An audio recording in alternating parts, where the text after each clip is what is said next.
Hi friends, welcome back to my channel Arun academy. Friends, ನಾವು ಈ ವಿಡಿಯೋದಲ್ಲಿ ಗ್ರೂಪ್ ಬಿ ಮತ್ತು ವಿಲೇಜ್ ಅಕೌಂಟೆಂಟ್ ಕಡ್ಡಾಯ ಕನ್ನಡ ಭಾಷಾ ಪರೀಕ್ಷೆಯ exam date, passing marks, model question paper ಮತ್ತು ಯಾರ್ಯಾರು ಈ ಎಕ್ಸಾಮನ್ನು ಬರೀಬೇಕು ಅನ್ನೋದನ್ನ ಡೀಟೇಲ್ ಆಗಿ ತಿಳಿಯೋಣ. ಸೊ ಯಾರ್ಯಾರು ಹೊಸಬರು ನಮ್ಮ ವಿಡಿಯೋನ ನೋಡ್ತಾ ಇದ್ದೀರಾ, ನಮ್ಮ ಚಾನಲ್ನ ಸಬ್ಸ್ಕ್ರೈಬ್ ಮಾಡ್ಕೊಳ್ಳಿ. ಹಾಗೆ ಈ ವಿಡಿಯೋನ ಕೊನೆವರೆಗೂ ಸ್ಕಿಪ್ ಮಾಡದೆ ನೋಡಿ. ಫ್ರೆಂಡ್ಸ್, ಈ ಗ್ರೂಪ್ ಬಿ ಎಕ್ಸಾಮ್ KPSC ನಡೆಸ್ತಾ ಇದೆ ಮತ್ತು ವಿಲೇಜ್ ಅಕೌಂಟೆಂಟ್ನ ಎಕ್ಸಾಮ್ KE ನಡೆಸ್ತಾ ಇದೆ. ಈ ಗ್ರೂಪ್ ಬಿ ಎಕ್ಸಾಮ್ ಮೊದಲು ಇರೋದ್ರಿಂದ ಮೊದಲು ನಾವು ಗ್ರೂಪ್ ಬಿ ಎಕ್ಸಾಮ್ ಬಗ್ಗೆ ತಿಳಿಯೋಣ, ನಂತರ ವಿಲೇಜ್ ಅಕೌಂಟೆಂಟ್ ಎಕ್ಸಾಮ್ ಬಗ್ಗೆ ತಿಳಿಯೋಣ.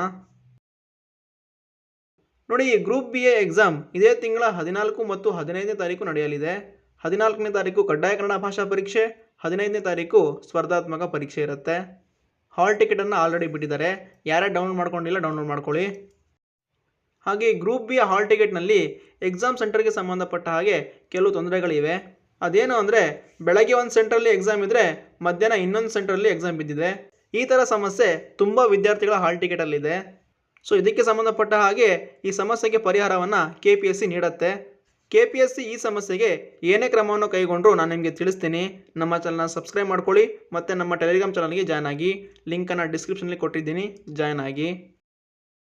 ಈಗ ನಾವು KPSC ನಡೆಸುವ ಕಡ್ಡಾಯ ಕನ್ನಡ ಭಾಷಾ ಪರೀಕ್ಷೆ ಬಗ್ಗೆ ನೋಡೋಣ. ನೋಡಿ, ಗ್ರೂಪ್ ಬಿಯ ಕಡ್ಡಾಯ ಕನ್ನಡ ಭಾಷಾ ಪರೀಕ್ಷೆ 150 ಮಾರ್ಕ್ಸಿಗಿರುತ್ತೆ. ಇದರಲ್ಲಿ ನಾವು ಪಾಸ್ ಆಗಬೇಕು ಅಂದರೆ 50 ಮಾರ್ಕ್ಸನ್ನು ತೆಗಿಲೇಬೇಕು. ಒಂದು ವೇಳೆ 50 ಮಾರ್ಕ್ಸನ್ನು ತೆಗೆದಿಲ್ಲ ಅಂದರೆ ಮುಂದಿನ 2 ಪೇಪರನ್ನು ವ್ಯಾಲ್ಯೂಯೇಷನ್ ಮಾಡೋದೇ ಇಲ್ಲ. ಮತ್ತು ಈ ಕಡ್ಡಾಯ ಕನ್ನಡ ಭಾಷಾ ಪರೀಕ್ಷೆ ಡಿಸ್ಕ್ರಿಪ್ಟಿವ್ ಪೇಪರ್ ಆಗಿರುತ್ತೆ, ನಾವು ಬರೀಬೇಕಾಗಿರುತ್ತೆ, ನೆನ್ಪಿಟ್ಕೊಳ್ಳಿ. ಹಾಗೆ ಇದರಲ್ಲಿ ಯಾವುದೇ ನೆಗೆಟಿವ್ ಮಾರ್ಕಿಂಗ್ ಇರೋದಿಲ್ಲ. ಸೊ ಇಲ್ಲಿ ಆರಾಮಾಗಿ 50 ಮಾರ್ಕ್ಸನ್ನು ತೆಗಿಬೋದು. ಹಾಗೆ ಕಡ್ಡಾಯ ಕನ್ನಡ ಭಾಷಾ ಪರೀಕ್ಷೆನ ಯಾರ್ಯಾರು ಬರೀಬೇಕು ಅನ್ನೋದನ್ನ ಸಿಂಪಲ್ ಆಗಿ ಹೇಳ್ತೀನಿ, ಅರ್ಥ ಮಾಡ್ಕೊಳ್ಳಿ. 29/11/2022 ನಂತರ KPSC ನಡೆಸಿದ ಯಾವುದೇ ಒಂದು ಕಡ್ಡಾಯ ಕನ್ನಡ ಭಾಷೆ ಪರೀಕ್ಷೆಯಲ್ಲಿ ನೀವು ಬರೆದು ಪಾಸ್ ಆಗಿದ್ದರೆ ಈ ಎಕ್ಸಾಮ್ನ ಬರೆಯೋ ಅವಶ್ಯಕತೆ ಇರೋದಿಲ್ಲ. ಹಾಗೆ ಇಲ್ಲಿ ತುಂಬ ವಿದ್ಯಾರ್ಥಿಗಳಲ್ಲಿರುವ ಡೌಟ್ ಏನಂದರೆ, SLC ಮತ್ತು PUCಯಲ್ಲಿ ಕನ್ನಡವನ್ನು ಓದಿದ್ದೀನಿ, ಆದರೂ ಕೂಡ ಕಡ್ಡಾಯ ಕನ್ನಡ ಭಾಷಾ ಪರೀಕ್ಷೆ ಬರೀಬೇಕಾ ಬೇಡವಾ ಅನ್ನೋದು ಡೌಟ್ ಇರುತ್ತೆ. ನೋಡಿ, SLC ಮತ್ತು PUCಲಿ ನೀವು ಕನ್ನಡವನ್ನು ಓದಿದರೂ ಕೂಡ ಈ ಎಕ್ಸಾಮನ್ನು ಬರೀಲೇಬೇಕು. ಎಲ್ಲರಿಗೂ ಕಂಪಲ್ಸರಿ ಮಾಡಿದ್ದಾರೆ, ಎಲ್ಲರೂ ಕೂಡ ಈ ಎಕ್ಸಾಮನ್ನು ಬರೀಲೇಬೇಕು. ಒಂದು ಸಲ ಬರೆದು ಪಾಸ್ ಆದಮೇಲೆ ಇನ್ನೊಂದು ಸಲ ಬರೆಯೋ ಅವಶ್ಯಕತೆ ಇರೋದಿಲ್ಲ. ಸೊ ಐ ಹೋಪ್ ನಿಮಗೆ ಅರ್ಥ ಆಯಿತು ಅಂದ್ಕೊಳ್ತೀನಿ.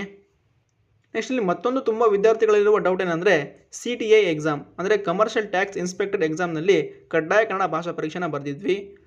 ಆದರೆ ಗ್ರೂಪ್ ಬಿ ಅಪ್ಲಿಕೇಶನ್ ಹಾಕುವಾಗ ಇದರ ರಿಸಲ್ಟನ್ನು ಬಿಟ್ಟಿರಲಿಲ್ಲ. ಆದರೆ ಈಗ ಇದರ ರಿಸಲ್ಟನ್ನು ಬಿಟ್ಟಿದ್ದಾರೆ.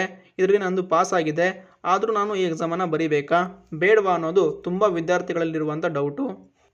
ಸೊ ಇದಕ್ಕೆ ಉತ್ತರವನ್ನು ಸರಿಯಾಗಿ ಕೇಳಿಸ್ಕೊಳ್ಳಿ. ಯಾರ್ಯಾರ CTAನಲ್ಲಿ ಕಡ್ಡಾಯ ಕನ್ನಡ ಭಾಷಾ ಪರೀಕ್ಷೆ ಪಾಸ್ ಆಗಿದೆ ಅವರು ಈ ಎಕ್ಸಾಮನ್ನು ಬರೆಯೋ ಅವಶ್ಯಕತೆ ಇಲ್ಲ. ಹಾಲ್ ಟಿಕೆಟ್ನಲ್ಲಿ ಕಡ್ಡಾಯ ಕನ್ನಡ ಭಾಷಾ ಪರೀಕ್ಷೆ ಡೇಟನ್ನು ಕೊಟ್ಟಿದ್ದರೂ ಕೂಡ ನಿಮ್ಗೆ ಇಷ್ಟ ಆದರೆ ನೀವು ಹೋಗಿ ಬರೀಬೋದು, ಇಲ್ಲಾಂದರೆ ನೀವು ಬರೀದೇ ಇದ್ದರೂ ಕೂಡ ನಡೆಯುತ್ತೆ. CTA ಕಡ್ಡಾಯ ಕನ್ನಡ ಭಾಷಾ ಪರೀಕ್ಷೆಯಲ್ಲಿ ಪಾಸಾಗಿರೋಂಥ ಅಭ್ಯರ್ಥಿಗಳು ನಿಮಗೆ ಇಷ್ಟ ಆದರೆ ಹೋಗಿ ಬರೀಬೋದು, ಇಲ್ಲ ಅಂದರೆ ಬರೀದೇ ಕೂಡ ಇರ್ಬೋದು. ಸೊ ಐ ಹೋಪ್ ನಿಮಗೆ ಅರ್ಥ ಆಯಿತು ಅಂದ್ಕೊಳ್ತೀನಿ. ಏನೋ ಡೌಟ್ ಇದ್ದರೂ ಕಮೆಂಟ್ ಮಾಡಿ, ನಾನು ನಿಮಗೆ ರಿಪ್ಲೈ ಕೊಡ್ತೀನಿ. ಮತ್ತು ಈ ಕಡ್ಡಾಯ ಕನ್ನಡ ಭಾಷಾ ಪರೀಕ್ಷೆ ಯಾವ ಥರ ಇರುತ್ತೆ ಅನ್ನೋದಕ್ಕೆ ಸಂಬಂಧಪಟ್ಟ ಹಾಗೆ ಒಂದು ವಿಡಿಯೋನ ಮಾಡಿದ್ದೀನಿ.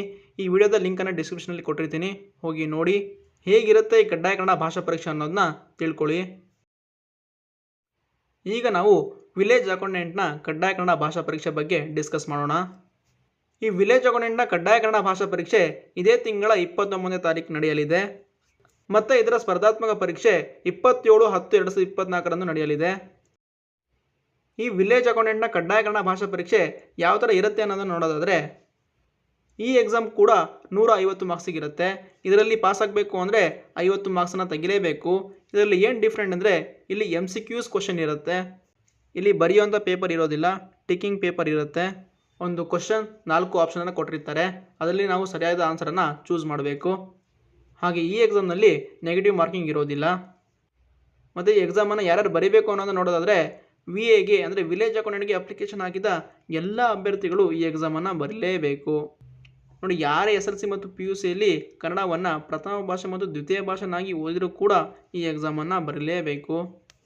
ಈ ಎಕ್ಸಾಮನ್ನು ಬರೆದು 50 ಮಾರ್ಕ್ಸನ್ನು ತಗೊಂಡು ಪಾಸ್ ಆದರೆ ಮಾತ್ರ ವಿಲೇಜ್ ಅಕೌಂಟೆಂಟ್ನ ಮೇನ್ ಎಕ್ಸಾಮನ್ನು ಬರೆಯೋಕ್ಕೆ ಕೊಡ್ತಾರೆ, ಇಲ್ಲಾಂದರೆ ಬರೆಯೋಕ್ಕೆ ಕೊಡೋದಿಲ್ಲ. ಸೊ ಇಲ್ಲಿ ಗ್ರೂಪ್ ಬಿ ಮತ್ತು ವಿಲೇಜ್ ಅಕೌಂಟೆಂಟ್ನ ಕಡ್ಡಾಯ ಕನ್ನಡ ಭಾಷಾ ಪರೀಕ್ಷೆಯಲ್ಲಿ 50 ಮಾರ್ಕ್ಸನ್ನು ತಗೊಂಡು ಪಾಸ್ ಆಗಲೇಬೇಕು, ನೆನ್ಪಿಟ್ಕೊಳ್ಳಿ. ಮತ್ತು ವಿಲೇಜ್ ಅಕೌಂಟೆಂಟ್ನ ಕಡ್ಡಾಯ ಕನ್ನಡ ಭಾಷಾ ಪರೀಕ್ಷೆ ಯಾವ ಥರ ಇರುತ್ತೆ, ಹೇಗೆ ಬರೀಬೇಕು, ಯಾವ ಥರ ಕ್ವಶನನ್ನು ಕೇಳ್ತಾರೆ, ಅದಕ್ಕೆ ಸಂಬಂಧಪಟ್ಟ ಹಾಗೆ ಒಂದು ವಿಡಿಯೋನ ಮಾಡ್ತೀನಿ. ಮಾಡಬೇಕು ಅನ್ನೋರು ಕಮೆಂಟನ್ನು ಮಾಡಿ. ಹಾಗೆ ಮುಂದಿನ ವಿಡಿಯೋದಲ್ಲಿ ಗ್ರೂಪ್ ಬಿಯ ಪೇಪರ್ 1ಗೆ ಸಂಬಂಧಪಟ್ಟ ಹಾಗೆ ಇಂಪಾರ್ಟೆಂಟ್ ಕ್ವಶನ್ಗಳನ್ನು ಡಿಸ್ಕಸ್ ಮಾಡೋಣ. ಸೊ ಐ ಹೋಪ್ ಕಡ್ಡಾಯ ಕನ್ನಡ ಭಾಷಾ ಪರೀಕ್ಷೆಗೆ ಸಂಬಂಧಪಟ್ಟ ಹಾಗೆ ನಿಮಗೆಲ್ಲ ಗೊತ್ತಾಯಿತು ಅಂದ್ಕೊಳ್ತೀನಿ. ಗೊತ್ತಾಗಿಲ್ಲ ಅಂದರೆ ಕಮೆಂಟ್ ಮಾಡಿ, ನಾನು ನಿಮಗೆ ರಿಪ್ಲೈ ಕೊಡ್ತೀನಿ. ಹಾಗೆ ಈ ವಿಡಿಯೋ ನಿಮಗೆ ಇಷ್ಟ ಆಗಿದರೆ ಲೈಕ್, ಶೇರ್, ಸಬ್ಸ್ಕ್ರೈಬ್ ಮಾಡಿ. Thank you.